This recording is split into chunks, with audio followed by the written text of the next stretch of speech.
Okay, today we're going to weather a model that I built previously but never got around to weathering. Before I weather a building such as this, I always like to spray it with a dull coat or some type of adhesive like that will give me some tooth and allow the chalks or the powders to take hold of the building. But even before I do that, I'm going to put on this rubber glove or latex glove so that when I handle the model, my fingerprints won't show in with the powders. Back in the mid-60s, early 70s, there was something called zip texturing. And zip texturing, you took various powdered paints and you would sprinkle them over the layout. You would first paint the layout, maybe a base color, and then you would take these various colors and sprinkle over the greens, the yellows, and that would make your scenery. Of course, today we have a lot better products in scenic woodland, so I've relegated my powdered paints now to use for weathering purposes. So I have four basic colors here that I use. I have black, I have burnt umber, I have a burnt sienna, and a raw umber. They're all various shades of brown or rust color, and they work well for modeling purposes. So when you want to model a building, of course you want to see how the weathering effect is on it, and if you're not sure what you're doing, maybe you want to practice on a side of the building that won't be readily seen. In this case, this is the back side, and when in position on my layout you can't see it. So we're going to start with this side, and some of the basics of weathering, of course, you want to weather any flat surface such as this platform here to make it look like dirt's been accumulating. Dirt will accumulate underneath an overhang because the rain can't wash it off. Also, dirt will often come down at the corner of your windows. From the windowsill, the water goes across and then comes down.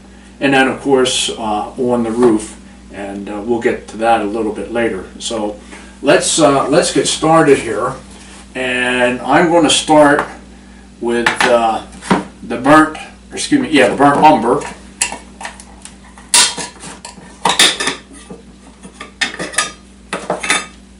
And I have a couple of brushes that I use. I have a nice soft broad brush. I have a very short stiff brush and sort of a medium brush. And then I also have some of these real fine things depending on what I want to work on. So we'll give this a shot. I want to make sure I don't hurt the back side there. And what I'm going to start on first is working under the windowsills.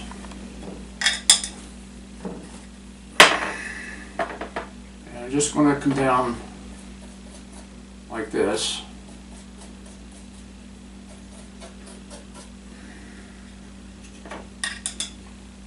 Just enough to make it look like some dirt has been running down.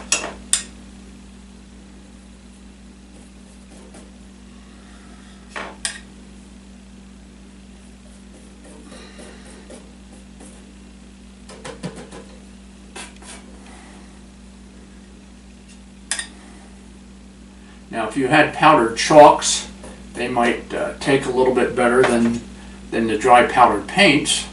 However, with a little bit of work, this will do just fine.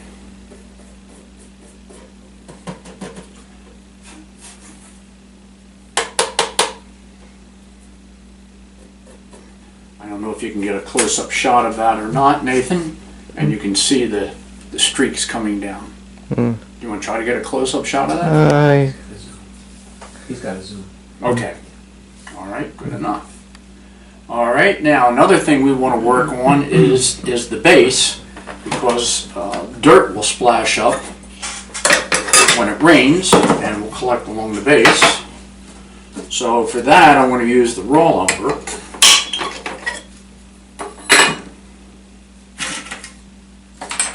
since we're going to be a little bit more broad-based, I'm going to work over this pan.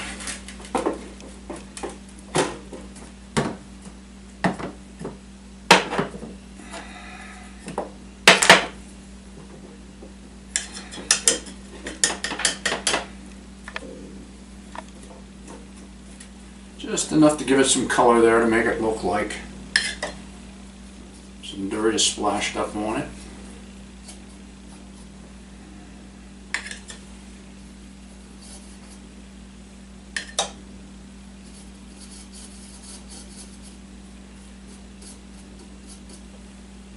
Gives it sort of a yellowish effect.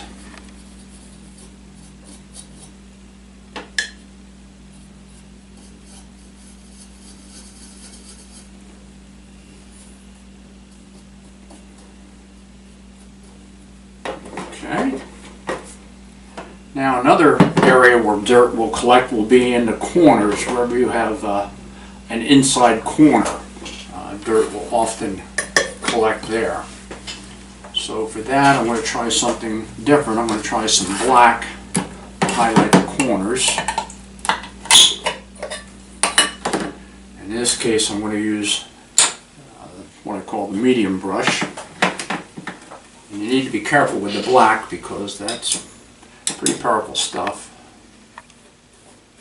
And of course, it usually collects further down because the rain washes it down. So as you come down from the top, it tends to get a little heavier.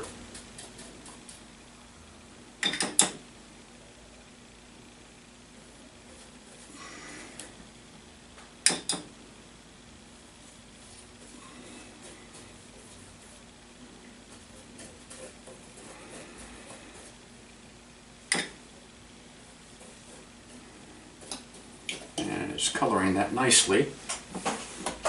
In this case, now we have a corner that's hitting the roof, so we want to bring some of that dirt right down onto the roof.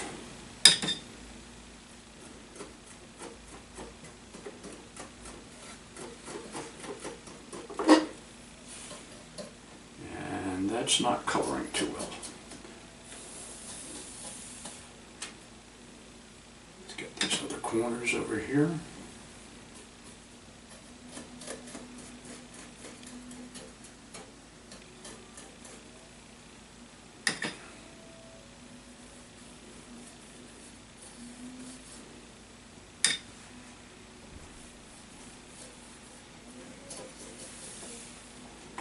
And finally this last corner.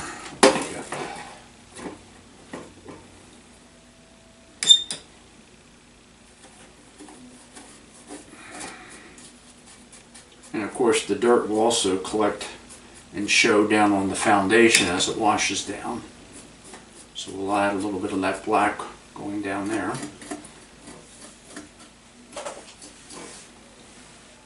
Now the nice part about chalks is if you don't like it, you can wash them off very easily. However, with the dry powdered paints, I need to be careful with that because water will make the coloration because it is a paint and not a chalk.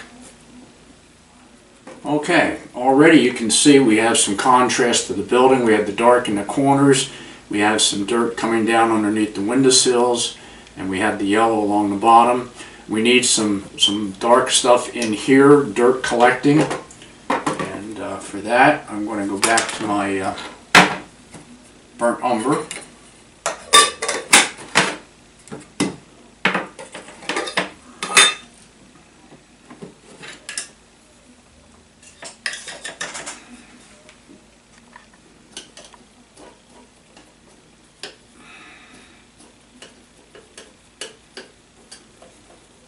Also color up that door there because dirt's going to collect in there.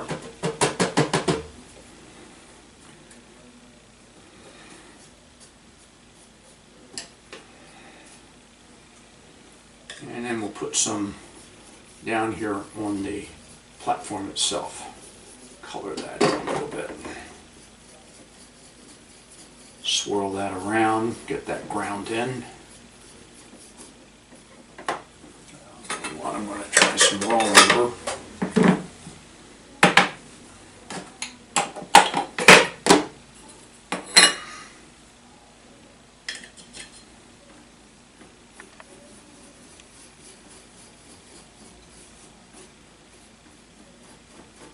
And a little bit on the roof here to give it some variations.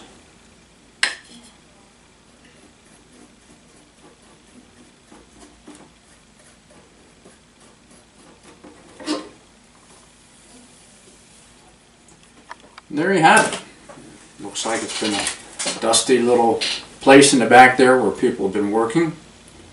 Of course, people look down on the building usually, so we want to make sure we do something with the roof to make that look good. In the case of the roof, the glass part will pretty much remain clear because the rain washes that off. However, dust is going to collect in the corners, and there's going to be variations on the shade of the roof.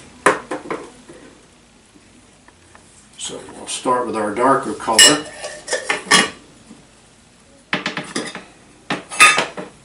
Go back to the burnt umber.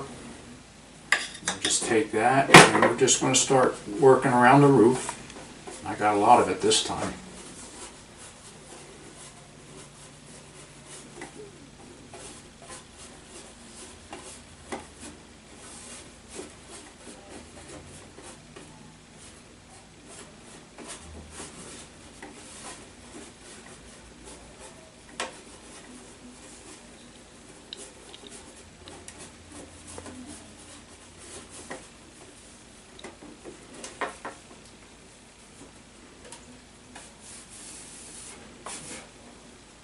And you can see already that we have some variations in the shade of the roof. And I think we need a little bit darker in the corners. So we'll go back to the black.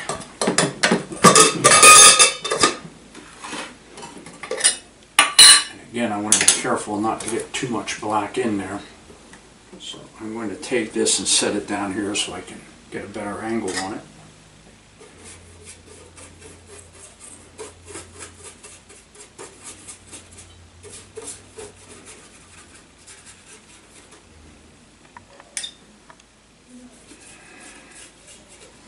Then you want to make sure that you get the inside of the roof a little bit, because again, rain coming down is going to splatter and splash the dirt up onto the roof, or excuse me, onto the sidewalls.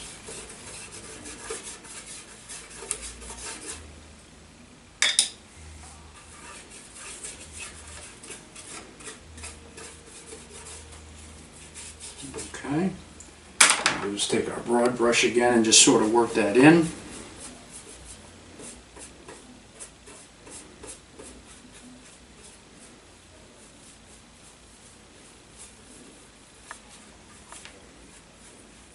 Work that up on those side walls.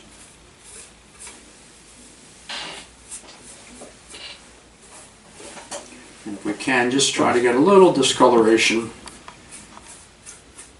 up on this top. I assume it's a concrete type cap. And we just want to discolor that a little bit, just like some dirt's been up there.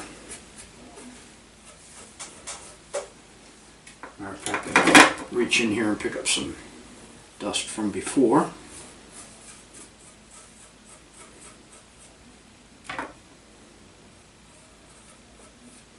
There, that's better.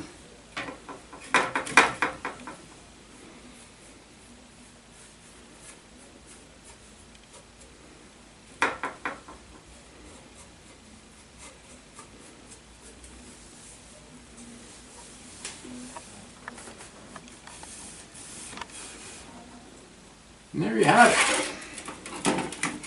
Now you can of course always do some more detail work, and then I need to go back and finish up doing the rest of the windowsills, and maybe even on the windowsill itself you can put a little coloration in there to show some weathering.